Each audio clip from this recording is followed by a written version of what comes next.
Okay, so we had our first nightmare pet story, and we avoid pets because we have a strict no pets allowed policy. And you can see here the booking happens, and we have an automated system that sends out a message with our house rules. You can see on the instant they book, they get the house rules. It says no parties, no loud music, no parking on the grass, no more than 4 vehicles at the property, all the, no smoking or pets. You can see it right there. It says no smoking, no pets are allowed on the property. Now this person, they check in and their son had an issue connecting their Xbox. So I go to the house and there's already a PlayStation and a Nintendo Switch at the house. So I went ahead and brought extra games so they can play on the systems that we already have. And so a lot of messages back and forth. Everything's good, where he actually I actually go into the router, change the settings, so that way the son can play his Xbox, connect the Xbox. I had to like create another profile for him. It was like, a thing, right? But it's all good. We have to go the extra mile to make our guest. My God, what is going on? All these messages. All right, so um yeah, the life of a Airbnb host. You can see it's a lot of messages. That's talking to our pest control company. Anyway, um where is it? So we tell them after they check out, the cleaners go in and they smell a strong odor of dog. And they spray and it's still an issue, and um it's it's a problem, right? It's a problem, and we tell them, hey, we don't allow, we never allowed pets. And where do we tell them? Let me pause this. Okay, so we ended up having to go get a air purifier, and then we had to get the carpet, the area rug in the garage, which we turned into a bedroom that has a big area rug. We had to get that uh, washed, and so we tell them, hey, we're gonna bill you. There was a dog there, and they admitted to it. You can see here. What we say is we're going to have to fine you for breaking the house rules, unfortunately. Then he says it was a service animal which is allowed in Airbnb. And we say we understand that, but it's against the house rules. Unfortunately, we now have to pay extra for cleaning and air purifying the remove the odors. It came out to like a little over $200 for everything, to pay our cleaners, to buy the unit, and to clean the area rug. So he's like, what kind of odor? And he says, Airbnb says you do not have to announce having a service animal, and we never have. And it's true. They don't have to announce it. They don't even have to provide proof that it is a service animal. And so we tell them, look, okay, all right, we're not asking for proof. We want to be compensated for the damages that your dog has caused, because we are trying to provide a service to other guests that are not going to appreciate a smelly, stinky house. And that's all we want, is to be compensated. And that's because we split a pop outside there. Oh yeah, and there were tons of flies. I forgot about that. There were tons of flies by the front door. I don't know, like 20 flies just hovering all around the front door. And he says there, we said, well, like, what was going on? Was a dog pooping by the front door? And he said he spilled the soda. I don't know. So, and there were flies inside the house too. Forgot to mention that. Okay, so he's like, okay, whatever. Do you need me to buy a $5 can of Lysol? So right away, he's being uncooperative. Typical landlord. Then tells us, typical landlord, do anything for extra money.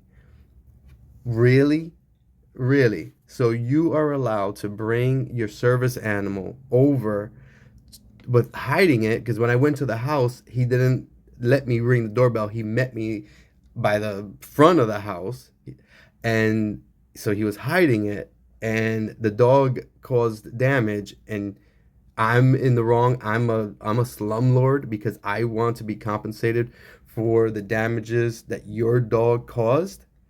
This is the type of person this is, playing the victim role, and that's what he's gonna do. That's just how he is, right? And he says my animal's very well trained in hundreds of houses, and we've never had a problem. And then he goes and screenshots where it says that he doesn't have to pay for any damages or any cleaning fees that his service dog does. Like, you know what? He was being uncooperative, so we decided just to drop it. We'll eat the 200 and whatever dollars it was, and we'll just move on from our life. And just this should be a learning lesson. Even if you have your property listed as no pets allowed, you're gonna get little shisty people like this that are gonna hide the dog, bring it in, claim that it's a service animal, and they're not gonna say anything. And then when their dog uh, stinks up the house, they're not going to pay. This is the first time I've ever had anybody not pay anything, give us a hard time when they cause the issue. Now, I've never had a dog brought into the property, any of our properties. This is the first time. Very interesting that this type of individual did this.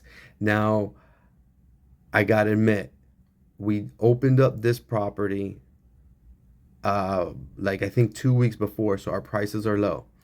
So and one thing we've learned, when you have low prices, you get a certain class of individual that stays at the property. Other properties, we keep our prices high, but that's because it's been around. The algorithm has us already on page one. This just opened, so we were trying to build up.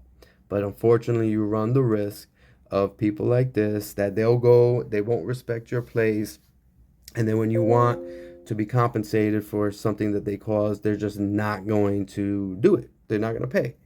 And it's like, okay, you know, I'd much rather just eat the cost, and I learned my lesson. I don't know, when you're opening up a new property, you kind of want to fill it up.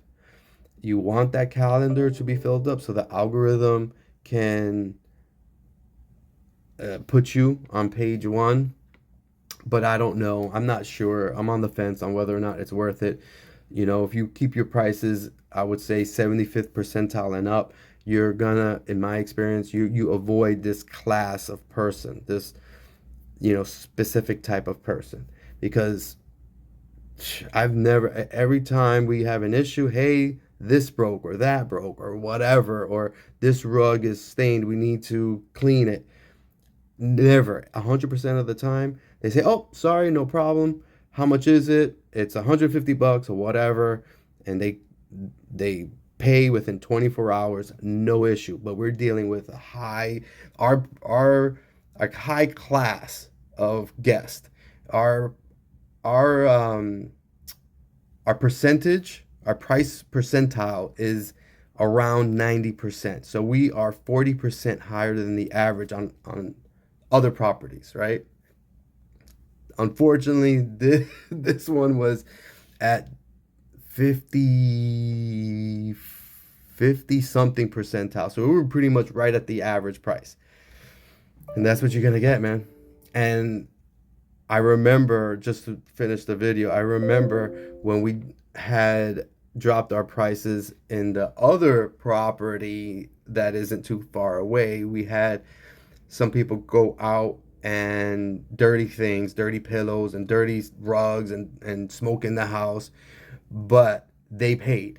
And our percentile was around 65, if I remember right. So I would say if you keep your prices at 75 percentile and up, you get the higher class people, they're going to pay. When you get below 65, you're going to get people who do things but will pay. But once you get below 60 percentile, they're going to do things to damage your property and not pay. So that's where I'm at with this.